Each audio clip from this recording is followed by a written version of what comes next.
All right, welcome back to episode 2 of the CrossFit Oviedo podcast. Today I've got the lovely Jen. She's been a member of our gym for quite a while and has an amazing story. I'm very excited to sit down with you. Thank you for coming. Absolutely. Would you like to introduce yourself? What's your full name? Okay, my full name is Jennifer Almiron Gainwich now. Nice. And I am has been member of the gym for already almost 8 years. Holy cow. And I has been in CrossFit for almost 9 years. So you've been with us 8 of our 9 years. We That just is correct. started year 10. That's very right. cool. So you've only been at this location, right? You weren't at our original location? Actually, no. I has been in different locations for CrossFit because I got introduced to CrossFit with someone from work. Oh, yeah? That it kind of make to me for a challenge. Like, okay, so yeah, I know that you do all this fitness, but you should try CrossFit. And I say, how much worse can actually be, and I'm glad I did. So I did visit some of the gyms. The last one was Independence over in Waterford Lakes. Waterford? Oh, very cool. And then, and after that, I actually went to a fun Zumba class over in LA Fitness, and I broke my ankle. So all the terrible injuries we hear about CrossFit, Zumba broke your ankle. Exactly. Okay.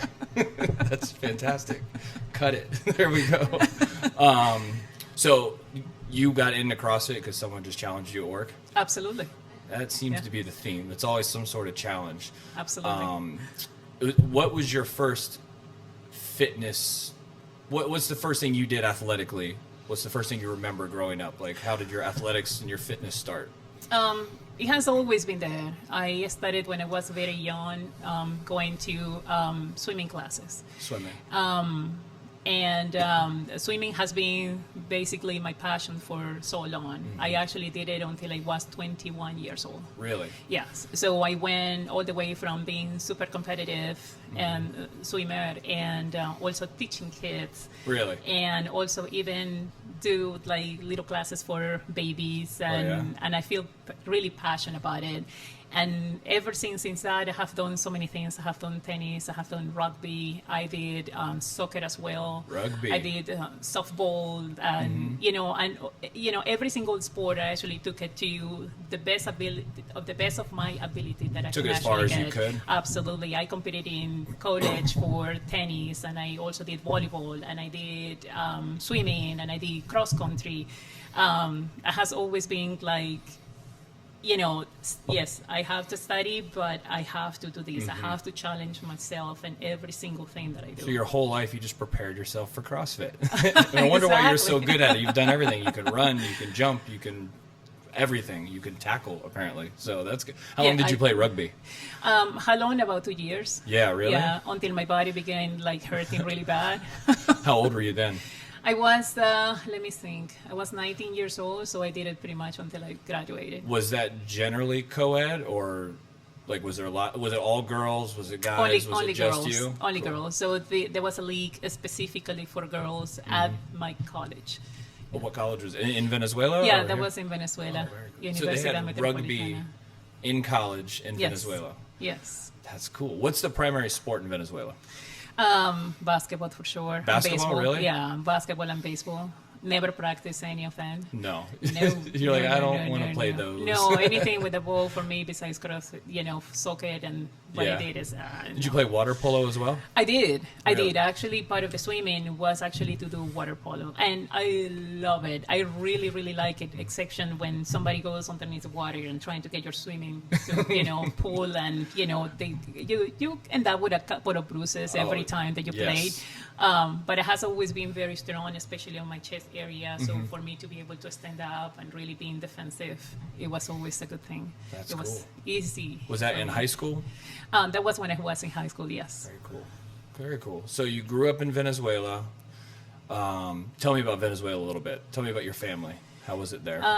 Well, What part? Oh, it's a good question. So I was born in Venezuela, and my dad was Argentinian. So eventually we ended up moving to Argentina for a few years. I basically grew up like my early years there, and then we came back to Venezuela, and that's when I started like going to high school and later on in college. Is there a huge difference between Argentina and Venezuela? Oh yes, Big. Like yes, it's a complete different country, different culture. Although we all speak Spanish, it's still like Food's different. Oh my Everything's God, different. everything is so Still different. no spicy food in Argentina? No. No spicy food. No, very good beef, but no spicy. Yes. That's cool. So your younger years were in Argentina, and then you moved back to Venezuela for your high school times. We obviously all know how Venezuela is now. How was it then? Was it a beautiful place and everything was great and the government was awesome, or was it rough? Did you experience those times where it was harder to live in Venezuela at the time? Absolutely. And it's, to be honest with you, only calls for a very sad memories, because when I was in high school, we were like this really nice, relaxed people. There were opportunities to be able to do everything and anything that you wanted to do. And, and then very rapidly you see those changes. And then here you are outside on the street. I remember waiting for, over on the stop bus for the bus, and a little kid just came out with a razor and said, "You know what? I'm gonna cut your face if you don't give me your wallet right now." A kid? Just a little kid. Yeah, just a little kid. And how old were you then? And by that time, I was like 15 years old. Wow. And I remember that I got so stressed at that point that I began screaming and yelling and telling him how much I was gonna just beat out of this kid. I was gonna throw it on the street, and this car is gonna be run after me, and he just left. I mean, I don't think that he was expecting. I think he was expecting just for me, like, go. So for Jen, with the fight or flight, you obviously you choose fight. Oh, absolutely. You're not gonna flight. Absolutely. Wow. No, absolutely. And I remember, for instance, I have so many stories that, as I am telling you, I just can't believe that happens. I remember my dad once, it was somebody broke a bottle and trying to steal his car, just basically hit him on the back. And my dad didn't want to go to a hospital. So my natural reaction is that I will sue you, Dad. And I sue his You sewed his head up? Yes, I did. No background in that? You've never done that before? Just not like, at all. Squeeze it and sew it in? My mom was warming up the needle, then I was putting the stitches, and so my natural reaction always is to do something. Just do something, fix it, yes. fight it. Wow. But if I coming back to those years in Venezuela, it was kind of the norm to expect things like that. Really? And as the government became something so different from being a democracy, people began being very violent, everything was so unsafe at the time. And, I have so many memories. I was kidnapped in Venezuela. Oh, wow. I was being followed with guns, even trying to be shooting at me. Oh my God, my dad also was kidnapped for a few days that we didn't know really where he was. And after we recovered him, that was the day that I remember I got home and I say, I'm done. Yeah. I'm just done. I just can't do this anymore. It became a norm. Like that was just life. Absolutely. So here in the worst parts of our country, you might have a little bit of that, but that was just like Venezuela. I'm going to go to the grocery store and I might come home, I might not, I might get to keep my wallet, I might not. How old were you when that happened? When you just said, I'm done? I'm done with that. I mean, I was 23 years old. I said, this is just too much. I just can't do this anymore. Wow. Well, I mean, how when do you think it started? 18, 19, 17, when you were in high school is when it started to decline? You said it declined pretty rapidly, just right? when I was about to graduate from in school. I actually started in my college days when I was turning 16. And then I graduated when I was between 21 to 22. But you were in college at 16? Yes, I was in college when I was 16. Oh, you're smart. Okay. Wow. Well, it's just a natural process because my mom couldn't really, raise me. She needed to work. So she, I just began just progressing. Just kept going. And we don't have these very rules about being certain age and certain grades. So it just happens. Really? Yeah. That's good. Did you like the school in Venezuela? Do you felt like it was a good approach? Was it a positive? Like you? It was super positive. I graduated with 2 different degrees, and a mechanical engineer and also an electrical engineer. And I did all the sports that I could possibly do, so I was happy. And then, Wow. obviously, I graduated with 30 guys. I was the only girl in my class. Really? Yep. Is that normal? Is that how kind For of a mechanical engineering, Oh, yes. Yes. Yes. She's like, what is she doing here? You're like, I play rugby. Wow, that's cool. So once you graduated 21, you said? With your Between degree? 21 and 22. I think I turned 22 like 3 months after Oh, I yeah? graduated. Yeah. Did you start your career there? Like, did you get a job and what you want to do? Unfortunately not. I mean, there were very few opportunities as an engineer in Venezuela. If you're not Really? connected, it is likely that you are It not definitely really seems gonna like get there's in. 2 classes. You're either there or you're not. Oh, okay. Exactly. Wow. So I began doing marketing. Really? Yes. I actually work for Ambev. Ambev is one of the major beverage companies that is actually based on Brazil. So a portion of the 2 years that I did from when I graduated and I went to Venezuela and went kind of back and forward for these 2 years.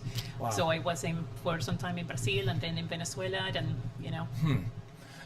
Do you feel like engineering is like what your passion was? Absolutely. The whole time you were doing it, you're like, I just want to be an Absolutely. engineer. I don't want to be marketing. I want to be an engineer. Absolutely. And did you keep trying to find a job in that there, or was it just Absolutely. kind of like an uphill battle? There's just no.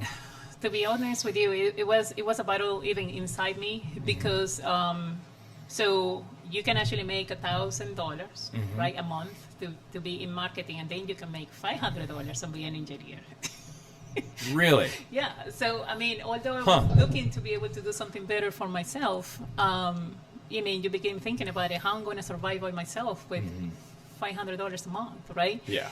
So the few times that I was in Venezuela was really bad because the situation, what was happening, and all this back and forward. Until that day that I decided to leave is the day that I say, you know what, I can't be unsafe anymore, and I need to go and pursue my dreams. So that day I got my, so you cannot really take your money out of the country. You have to ask permission to the government to be able to do that. I actually set up, I complete all my paperwork. I got $200 and I adventured here with only Really? a ticket going to Miami with no return. With any context there? Was there someone you No knew? context. Or you just flew into the airport and Yeah. you're like, Yep. I'm here. Yep. And what year was that? That was let me think about it, that was in the year 2003. So it took me a little bit a while. I graduated high yeah. school when you came to Miami.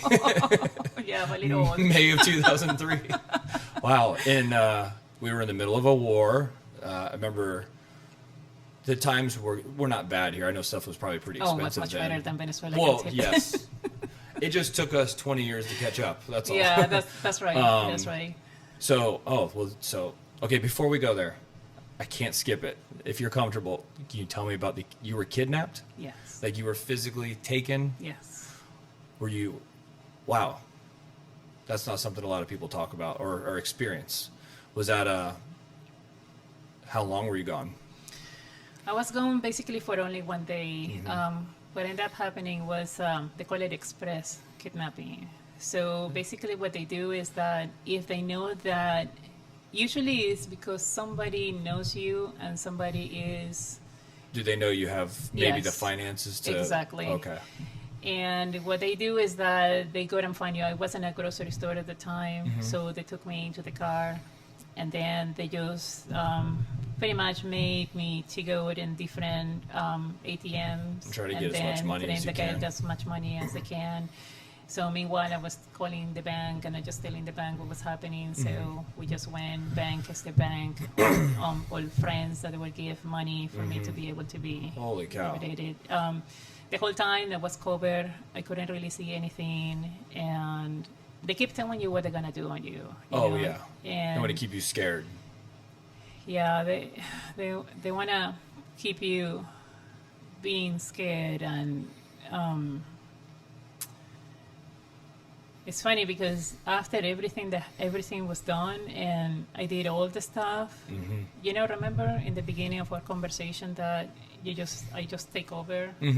I never began crying and began asking them to let me go. You're just in survival mode. I just took over and say, what do you want? And I just began doing things. And I remember that, like right after they left me, I just stand for a moment and I just began crying like hysterically because I just couldn't believe what happens. And it was like, what about if they actually raped me? What about if they actually, hurt me? What about if that was not the end? What about they were actually coming from my family? What about how much they know about me? And you begin realizing that your life value nothing. Yeah. Nothing. Yeah. Nothing. And you can say this story like over and over and over again, and it will be not enough hours to be able to say everything that happens, Wow. And even though there wasn't like I wasn't a month there and nothing happens to me, I can only imagine. The anticipation, just the imagination has to be going everywhere. And, yeah. And I think I was very lucky that that is happening right now. I just taking charge at the moment and I just containing my emotions and say, you know what, it's done. Yeah. And it's over. And I think I got more emotional when my dad was for a few days kidnapped. Oh, I can to imagine. be perfectly honest with you. Yeah. Oh, really? Well, yeah. So after that happens, you just go home and talk to your mom and your dad, and you just hug everybody, and you just. It's like. I can't imagine like the trauma after. It's just how to cope like, with it. It's like you get there and you begin wondering whether or not it's the right thing to say something. It's like. So you contemplated not even telling them? Yeah, because it's like, how you explain to them what happens? Yeah.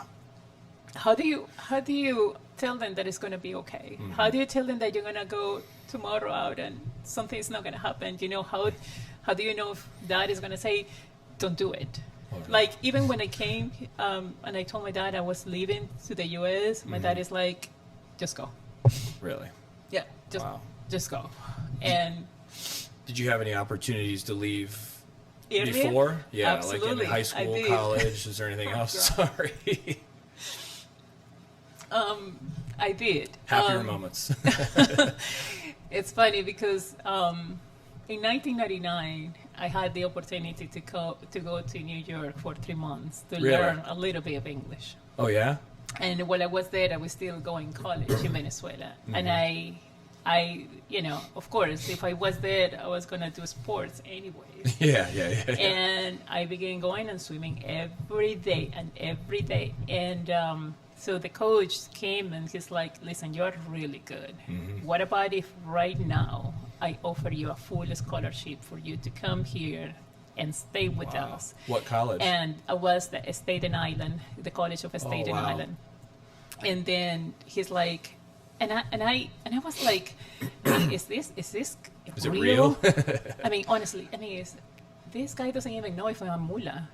Just carrying drugs and came here just for 3 months. Yeah, he saw you swim. And that's what I mean? What about if I am a bomber or something? This guy don't know anything about me. And how comes that I have no opportunities like this in my own country, right? And I just come here for 2 months. It was like somewhere around that, like 2 months and a half. And this person just said, you know what? We want you here. Wow. That had to feel so good. It did. Once the shock went away, you're like, whoa. Yeah, exactly. And then when I went back to Venezuela, I told my dad, I say, oh my God, I have this amazing opportunity. My dad is like, no, this is your family. You have to stay here. And you have to try. You always have to try your country first. You always, you're still graduating from school. You still have so much. Your life is going to be amazing. And I let go of that opportunity. And it was hard because then you go back and then somebody asks me, do you have any regrets? And I say, well, I don't know. Maybe if I was, at that time here, maybe something really bad will have happened to me here. Or maybe, you never know. But you are the person that you are and you're supposed to be for the actions that you take and the decisions that you make.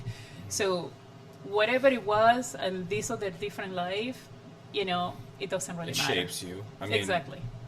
You obviously had what happened with you in Venezuela, but if you were in New York in 2001, it wasn't a great time there either, September 11th. And so it's like, And you are the way you are because of your life and what you've been through. Absolutely. No regrets, to be honest with you. Absolutely.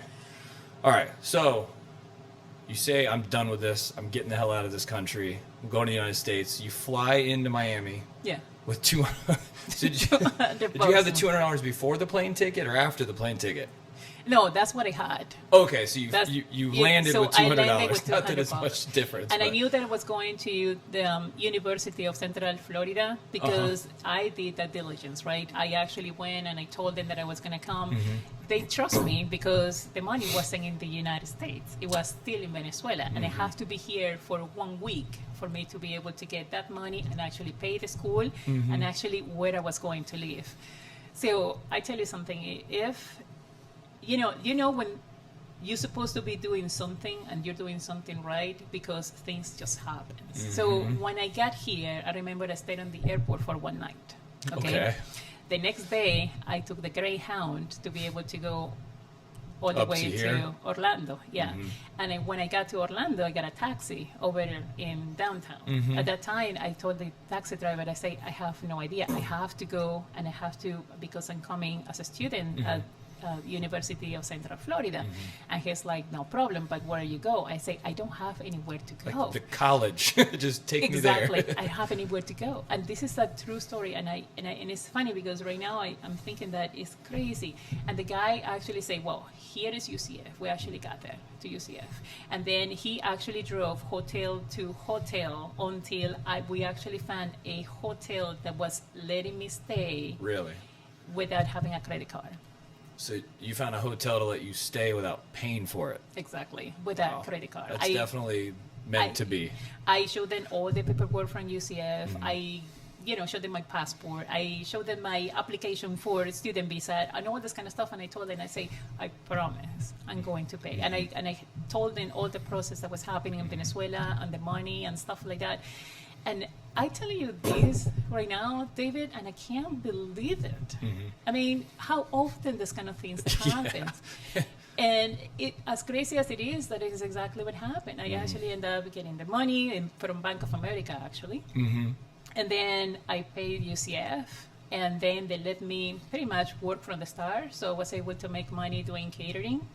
At the school? At the school. Oh, wow. And then I paid the hotel for 1 week. And then after that 1 week, one person, obviously the people that work there that speak Spanish, actually connect me with someone that he went to the hotel, picked up my luggage, and took me to their home with their family. Wow. And this night, gentleman, he was from Dominican Republic. Okay. And they opened the door of their house to this stranger that, wow, it's crazy. So your first 72 hours in the United States, we seemed like very super stressful. Nice people, though. Like a very welcoming country, it sounds like. I couldn't believe it. Wow. I couldn't really believe it, That's to be incredible. honest with you. It is incredible. They were actually a family from Dominican Republic. Really?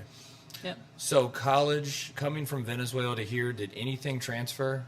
Any credits, any degrees, any... Yeah. Like, from what I understand, correct me if I'm wrong, you have to get a master's here for the others to kind of count? That's right. Okay, so once you got your master, you were able to use your Venezuelan degrees to go for your master's here. That's right. Okay. The problem is I didn't speak English at the time, so it was a little... But you were here for 2.5 months in New York. Exactly. Like you're in New York. Oh my gosh! Wow. Yeah, so many other years after, right?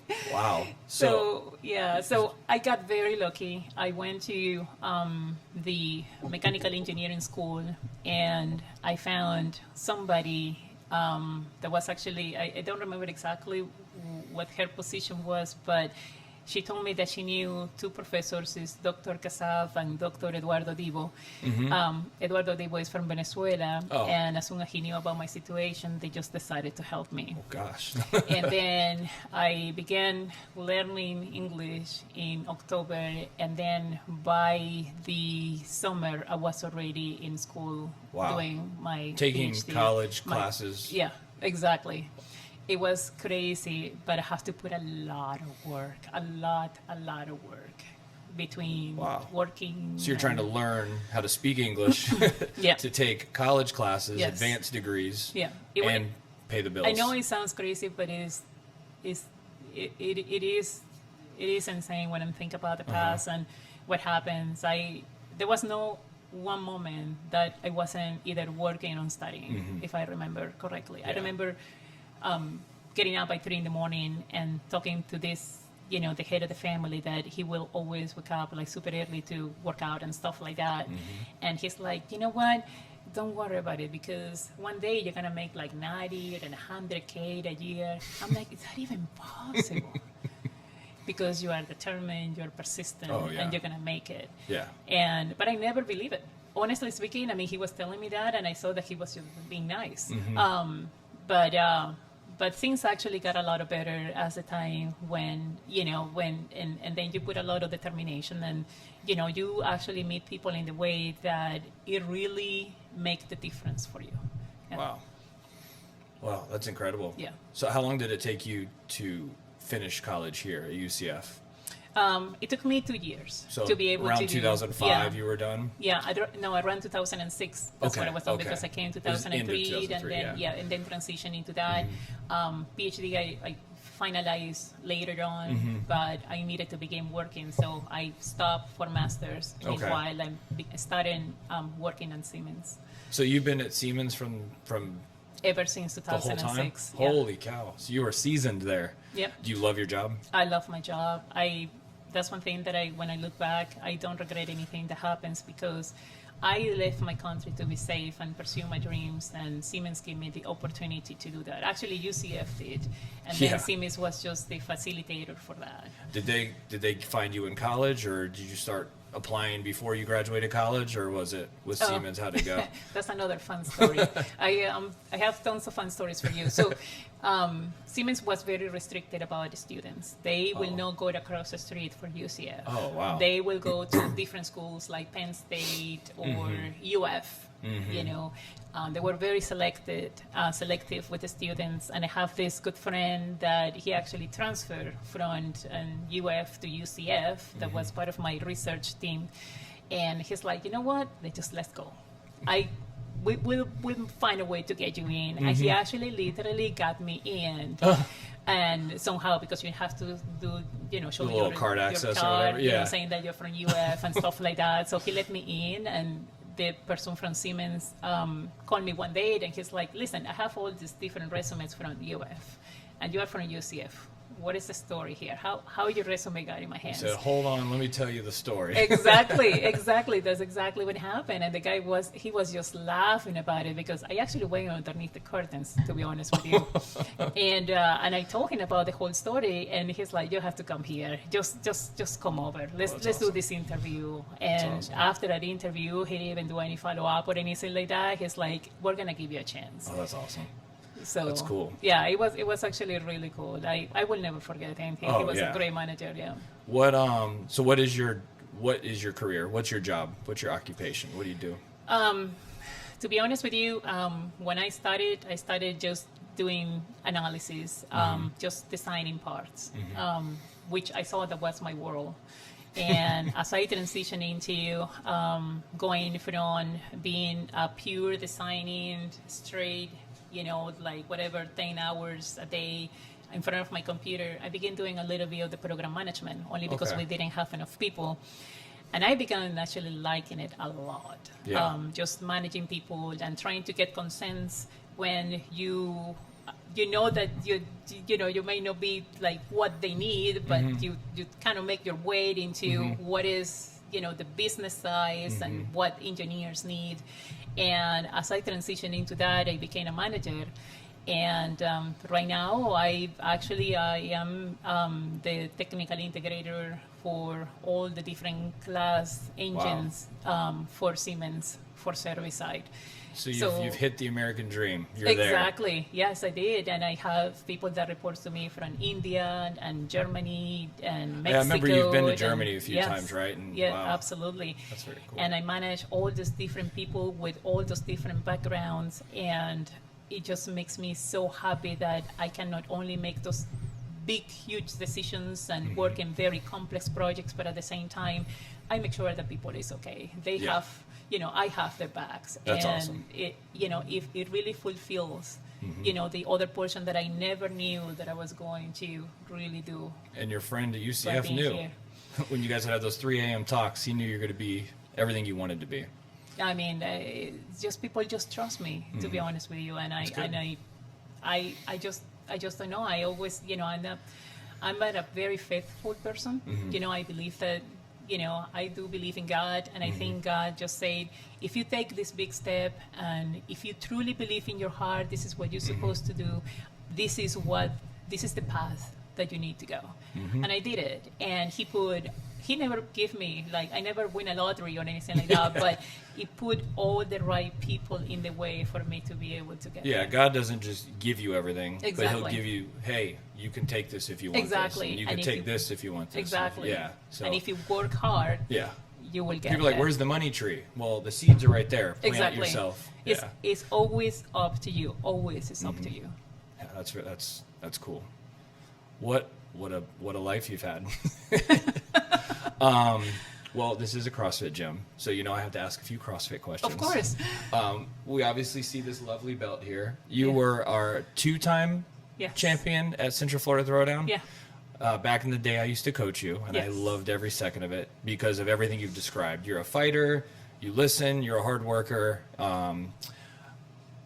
You were this close to making it to the CrossFit semifinals and the games. It was crazy. I think I remember I was looking the other day. You were like 360th, 340th, and then like 312th in the world, which is incredible for your age group. And you're obviously not done. You still win. You're doing the team stuff, but your life has changed. But it's been a joy to have you part of the gym. What's your favorite moment in CrossFit? Do you have one moment was like the best thing that ever happened? Yes. I remember seeing this interview with David Castro about, what do you need to know to be able to make it happen? And one of the things that he said during the interview and answering the question is that you need to be really good to suck in the game. Yes. I'm sorry. No, yes. But it's actually, he did say the word. And I remember that there was that year that I participated, and you and I would work really, really hard on, you coaching me and me following. Lots of nights on the bike. Oh my God. The imams on the bike. I will never forget that. There was a workout that included bar muscle ups. And I remember that as much as I felt that was ready, and there is always a moment that you say, my God, he was right. Yes, that is true. Yeah, so because you can get yourself as ready, and there will be always moments in which you have to accept that you do the best you can. And you're going to be very upset, you're going to have some tears, but you have to believe that you are the best that you can be. And there is no fault in not being able to always do everything 100% okay. And you definitely give that. We had some crazy times. The bike. Remember you got up to 14 calories a minute, I think, for like 10 minutes on that bike, and it was just, you hated every second of it. It was so good. I'm glad you're still remembering that. Oh, I do. I'll never forget that. Yeah, but I tell you something. I think one of the biggest motivation that I also had was Kelly, because you and her, you guys were always there. Even little Cameron, she wasn't here with us, but she was always there in the full view of getting myself ready and even doing the workouts. I remember when she showed up with Cameron with the Venezuelan flag oh my God. onesie on. I still have that with me. Yeah, Team Jen. Yeah, I remember that was awesome. Yeah. Just got 2 more questions for you. What is something you learned during your fitness journey that you wish you had when you started athletics? Like, if there's one thing you've learned that you could tell young Jen self, this is do this, or I think nobody's perfect, and you always tend to doubt a little bit yourself. And one of the things that I guess through the experience coming from Venezuela to here is that I don't doubt. I take the step and I go for it. It's like, and that happens. It's funny because it happens in in every workout. And there was actually when I got the second here on the competition. I remember the last workout that I was With really the long back to chipper back. Exactly. and the girl that was like 7 feet Super tall. 10 years younger. It was And crazy. oh my God, they at some point of time into the whole thing, I fall really behind because of those bars. And I remember back in the end of the day, I say, you know what, you're not gonna quit. Just keep going. Just keep going. Just keep going. Just keep going. Just keep going. It's gonna be okay. Just keep going. And she just quit at some point of time. The back squats. like in the back squats, Yep. she just quit on it. I just continue. Oh, I just yeah. like go for it. And I remember listening to you, and I remember Kelly was actually on the phone that time. Oh, yeah. And just keep going, just keep going, just keep going. And I just wish that, and I actually end up winning because of that, right? So I wish I could translate that not only to me, but to everyone that I know, to never quit. You're never out of it. You're never keep out of pushing. it. Just keep pushing, pushing yourself. And at some point of time, everything becomes mental because your body just wants to be like, yeah, I'm too tired. Yeah, you know? yeah. And if you can do that and it's safe for you to do it, just continue going, just complete it, just get there. And that's something that you don't build until you are unfortunately too late. Nobody can really teach you anything like that. But if I can make a wish about Go knowing back and tell something, yourself, just keep that going. That will be what I will do. Well, that's awesome. Well, I appreciate you for coming on. This has been amazing. You're awesome. It's been too long. We're definitely going to do this again. And we just love having you part of the family. And I love that I got to do this with you today. Oh, I know. I am very happy. Thank you for the invitation. It was Of awesome course. to share. You're the first person in mind. We had a few, and we're like, okay, yep, those are going to be the first ones. So, I appreciate it. well, thank you. No?